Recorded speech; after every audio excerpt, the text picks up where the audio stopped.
আচ্ছা, এই ভিডিওটি দেখলে কেমন হয়? রহিমকে এখানে ডাকলে কেমন হয়? একটু বিশ্রাম নিলে কেমন হয়? আমরা দৈনন্দিন কথাবার্তায় এই কেমন হয় এরকম এক্সপ্রেশন ব্যবহার করে থাকি। কেমন হয় এই এক্সপ্রেশনটির জন্য আমরা ইংলিশে কি লিখব? তাই আজকে আমরা কেমন হয় এই এক্সপ্রেশনটি ইংলিশে কিভাবে লিখব তা ডিটেইলস জেনে নেব। So my dear English learners, welcome to my English learning and practicing video under the banner of Anglosphere.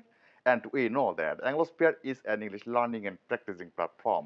The very word Anglosphere generally refers to that place in where people in generally speak in English, and the people living in that region are called Anglophones. My purpose in this regard is to make everyone Anglophones who will come under the banner of Anglosphere. So, my dear English learners, without any delay, let's try to learn how to say in English কেমন হয়। That is, আমরা যদি কেমন হয় এই কথাটির English করি তাহলে কেমন এর জন্য লিখবো আমরা হাউ,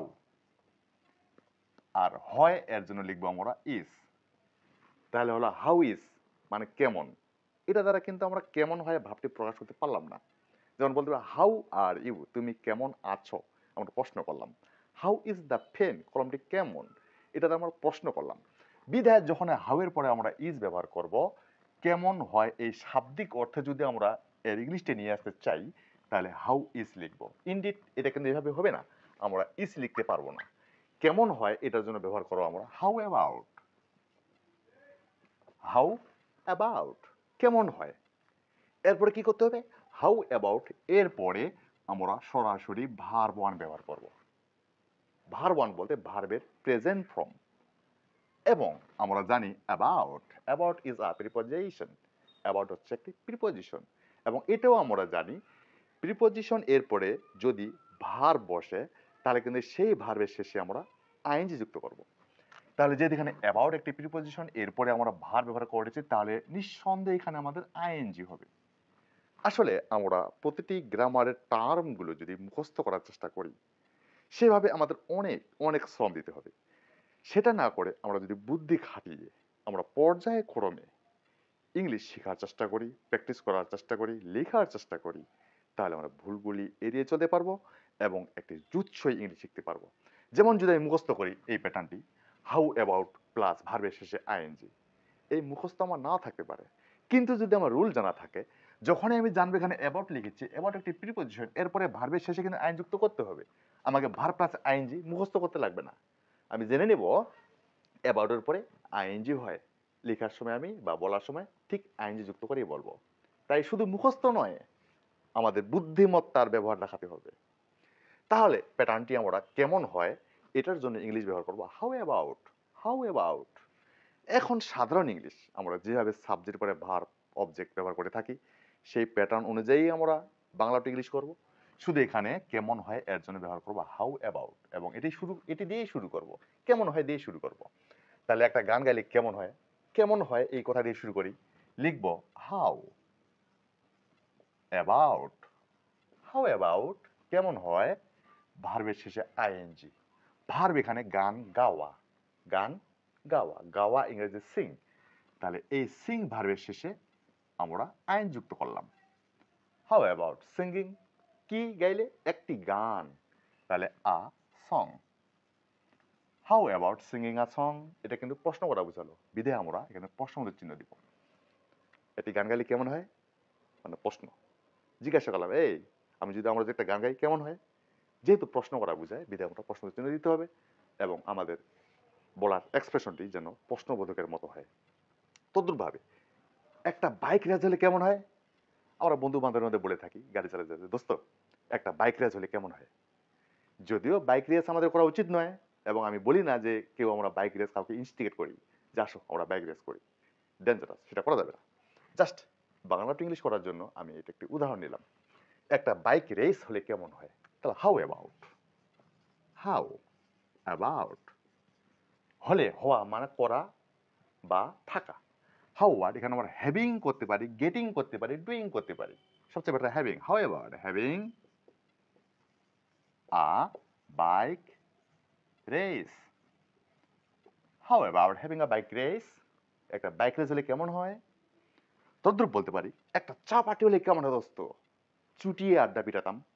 তাহলে একটা চা পার্টি হলে কেমন হয়? How about having a tea party?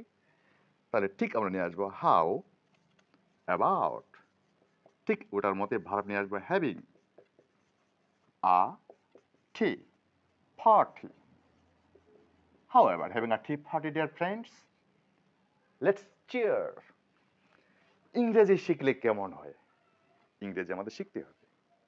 Because English is the only window through which you can see the whole world.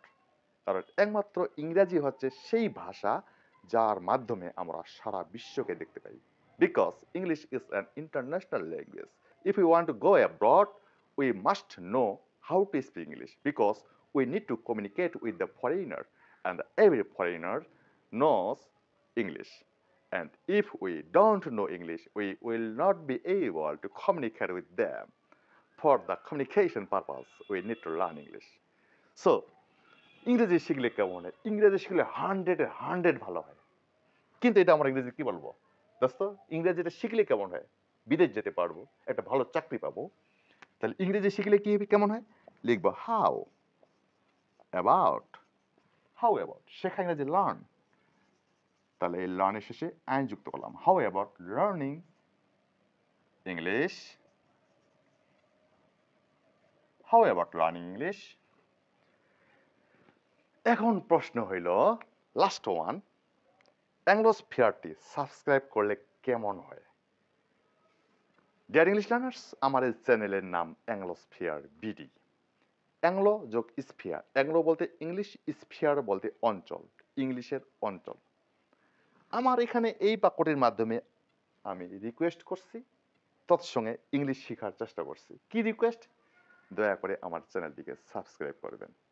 Subscribe করে আমাকে অনুপ্রাণিত করবেন যেন আমি আরো এরকম ভিডিও বানাতে পারি। আপনাদের সাবস্ক্রিপশন, লাইক, কমেন্ট, শেয়ার ক্রিয়েটরদের আমাকে অনেক অনেক বেশি অনুপ্রাণিত করে, অনেক বেশি খুশি করে। হতে পারেন যে you are not a student, you have already passed the academic level. আপনি একাডেমিক লেভেল শেষ করেছেন, আপনার পড়ার দরকার নেই, আপনার এটা শেখারও দরকার নেই, আপনি এর থেকে অনেক বেশি জানেন, ঠিক আছে। কিন্তু আপনি যখন সাবস্ক্রাইব করবেন, শেয়ার করবেন, লাইক করবেন, কমেন্ট করবেন, তখন আমার এই ভিডিও আপনার যে নেক্সট জেনারেশন রয়েছে, দ্যাট ইজ সন্তান সন্ততিদের নাতিপুতি, যাদের এখন ইংলিশ শেখার দরকার, বেসিক শেখার দরকার, তাদের কাছে পৌঁছবে। অন্তত তারা আমার এই ভিডিও থেকে কিছু শিখতে পারবে। যারা ইংলিশ ফর বিগিনার্স তারাও শিখতে পারবে। তাই আমার চ্যানেলটিকে সাবস্ক্রাইব করবেন দয়া করে। এখন প্রশ্ন হলো, অ্যাংলোস্ফিয়ারটি সাবস্ক্রাইব করলে কেমন হয়? এই বাক্যটির এই প্যাটার্ন অনুযায়ী লিখলে কি হবে তা দয়া করে কমেন্ট বক্সে লিখে দেখাবেন। Thank you very much for watching my video. Thank you.